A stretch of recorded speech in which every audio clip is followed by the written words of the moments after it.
Assalamualaikum warahmatullahi wabarakatuh. Selamat pagi anak-anak, kita bertemu kembali ya secara virtual pada pagi hari ini, hari Senin, tanggal 23 November 2020.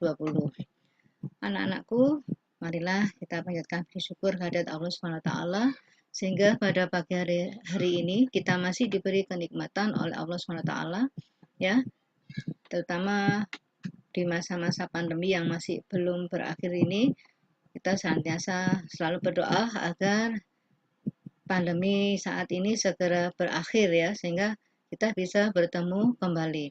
Mudah-mudahan ya, dan insya Allah semester genap nanti kita bisa segera bertemu kembali, belajar seperti semula. Anak-anak, dan tak lupa salawat serta salam kita haturkan selalu kepada junjungan Nabi besar Muhammad Shallallahu Alaihi Wasallam. Anak-anak, materi pada pagi hari ini adalah kelanjutan dari materi yang kemarin ya.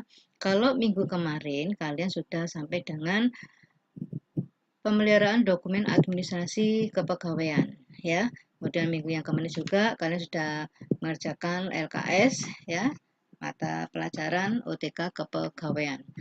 Untuk kali ini Ibu akan memberikan contoh-contoh ya, contoh-contoh tentang dokumen apa saja yang akan dipelihara atau yang harus dirawat ya dalam kegiatan administrasi pegawai ya. Di sini Ibu akan memberikan contoh, salah satunya adalah kartu peserta Taspen. Apa Taspen itu, Bu? Kartu peserta Taspen atau tabungan asuransi pensiun ya, ini adalah dokumen yang sangat penting bagi seorang pegawai ya, yang harus disimpan oleh kantor di mana pegawai tersebut bekerja ya, karena nanti akan dikeluarkan saat pegawai tersebut memang sudah menjalani pensiun sebagai seorang karyawan atau seorang ASN ya di instansi yang terkait. Ya, makanya ini termasuk dokumen yang sangat berharga karena hubungannya dengan apa? Finansial, uang ya.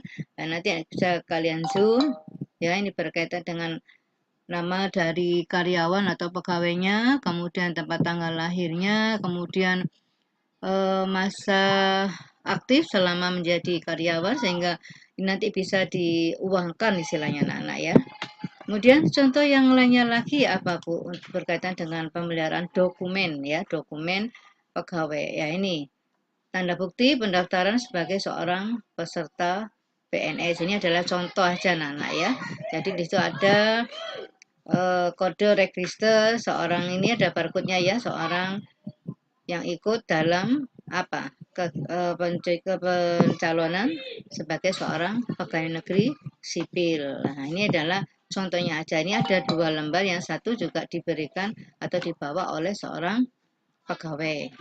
Kemudian contoh yang lain lagi yaitu surat Kementerian Negara dari Republik Indonesia berkaitan dengan SK ya, surat keputusan atau SK. Ya, ini menyatakan bahwa pegawai tersebut memang sudah diangkat ya sebagai staf atau bagian karyawan bagian divisi apa ya, kemudian masa kerjanya terhitung mulai tahun berapa bulan, kemudian masuk golongan keberapa ya, termasuk dalam urut jabatan apa, daftar urut kepangkatannya ya. Nah, ini ada golongan berapa ya. Kemudian ini berkaitan juga dengan apa anak-anak ya, gaji nanti ya. Kemudian jenis kelaminnya ya, pendidikan terakhir apa dan lain-lain ya. Ini selanjutnya yang berkaitan dengan dokumen yang penting lagi apa Bu? Ini ijazah ya. Jadi ijazah pegawai yang bersangkutan, nah ini juga akan diamankan atau disimpan secara rapi ya, dipelihara atau dirawat ya oleh bagian apa? Administrasi. Tentu saja bukan yang asli anak-anak ya, tapi fotokopian. Tapi kalau sekarang ingin kelihatan asli ya berarti di scan ya. Memang setiap kantor sekarang ada alat untuk penggandaan yang sifatnya lebih bagus yang disebut dengan scan. Nah, kemudian yang lainnya lagi adalah daftar urut kepangkatan atau duk pegawai. Nah, di sini berisi tentang nama-nama dan kriteria jabatan dari seorang pegawai negeri sipil ya, baik di tingkatan daerah, kota maupun provinsi ya. Ini kita ambil contoh yaitu di suatu daerah ya. Daftar urut kepangkatan pegawai di lingkungan daerah. Ya. Ini diambil dari apa? Sekolah ya. Berarti di sini ada contoh aja ya. Sekolah menengah atau SMK Negeri 1 Maja. Ya. Ini per kapan? Per tahun berapa yang kebetulan tahunnya, hanya contoh aja anak ya. Nah, tapi ini bisa diperbarui ya. Ini berisi nama, kemudian nomor induk pegawai, kemudian pangkatnya, golongan ruang ya. Kemudian terhitung masuk di instansi tersebut, kemudian jabatannya apa ya. Kemudian masa kerjanya berapa bulan, berapa tahun atau berapa bulan. Kemudian apakah ikut pelatihan jabatan ya atau tidak. Nah, ini tertera semua di sini anak-anak ya. Kemudian ada kenaikan atau pengangkatan ya, mulai kapan ya, tahun berapa. Kemudian tempat tanggal lahirnya juga ada, kemudian catatan apa ini ya, batas PNS-nya ya.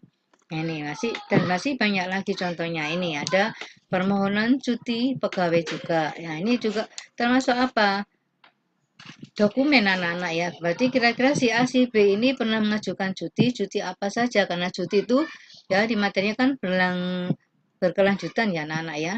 Nah, termasuk cuti apa saja, ini kebetulan cuti besar. Nah, ini harus ada apa pernyataannya bahwa pegawai tersebut memang benar-benar mengajukan permohonan cuti ya, untuk kepentingan apa? Karena cuti itu kan macam-macam ya, ada cuti tahunan, cuti besar, cuti sakit, cuti bersalin ya karena alasan penting dan yang lainnya. Selanjutnya ada pernyataan pengajuan cuti. Ya, kalau tadi mengisi formulir cutinya, kemudian ada pernyataan pengajuan cutinya anak-anak ya. Ya, tujuannya untuk apa? Kemudian lainnya lagi adalah surat perintah apa tugas, bahwa pegawai tersebut ya siap untuk melaksanakan tugas, akan ada instruksi langsung dari pimpinan karena ada perintah untuk melaksanakan tugas di mana, kapan, di mana ya, tempatnya di mana, acaranya apa, kegiatannya apa, sampai kapan ya.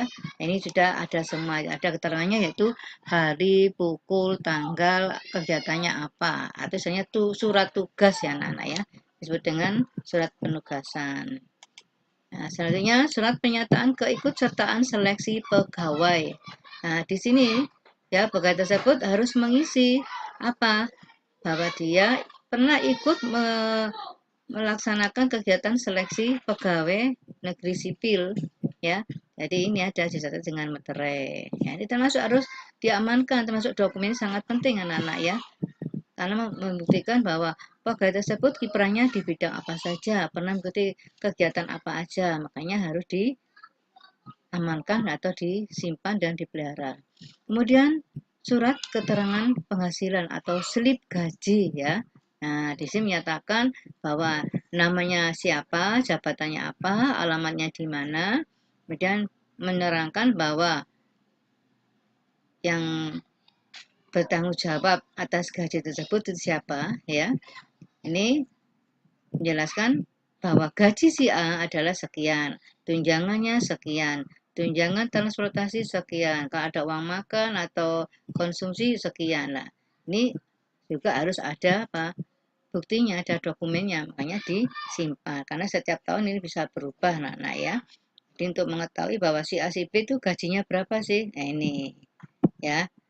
Ini kan tahun berapa anak-anak ya, UMR berarti masih mencukupi, kalau sekarang di atas 4 ya anak-anak ya. Nah, kemudian dokumen ini memang harus digandakan. Siapa yang menggandakan? Baik oleh tenaga administrasi maupun oleh pegawai yang bersangkutan ya. Jadi juga harus punya apa? Salinannya, karena kalau satu waktu salah satu pihak ada yang kesulitan mencari data-data tersebut, ya ini bisa dibuktikan. Makanya anak-anak ya, kalian jangan meremehkan nantinya yang berkaitan dengan keterangan atau dokumen pribadi kalian ya, termasuk KSK, KTP, akte kelahiran dan lain-lain ya. Apalagi kalian kelas 12 ini nantinya pun juga akan berkecimpung di dalam masyarakat, yaitu dalam dunia kerja atau dunia usaha atau dunia industri ya, yang notabene kalian nanti harus mengisi ada namanya buku induk, buku daftar riwayat hidup ya. Nah, seperti ini misalnya anak-anak ya. Nah, ini data riwayat hidup berarti berisi apa? Nama lengkap kalian, kemudian tempat tanggal lahir kalian, kemudian nomor induk ya.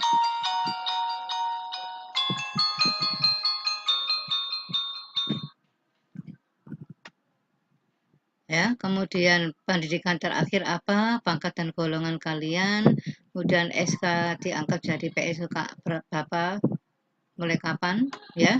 Ini kalau untuk mendapatkan apa? Usulan tanda kehormatan Satya Lencana Karya. Ya, itu anak-anak ya. Nah, jadi bisa kalian baca lagi contoh-contohnya termasuk apa? Ya, surat lamaran pekerjaan. Ya. Nah, ini surat lamaran pekerjaan ini juga merupakan bukti bahwa si A atau si B yang bersangkutan memang benar-benar pernah mengajukan sebagai seorang karyawan atau seorang calon pegawai negeri sipil sesuai dengan jabatan yang diisi atau sesuai dengan formasi yang ada. Anak-anak, Ibu rasa materi pada pagi hari ini cukup sekian. Karena sebentar lagi kalian sudah memasuki kegiatan penilaian akhir semester, maka Ibu harap kalian tetap semangat ya. Jaga kesehatan, jangan lupa senantiasa berdoa dan bersyukur kepada Allah SWT. Akhirul kalam, wabillahi taufiq wal hidayah. Wassalamualaikum warahmatullahi wabarakatuh.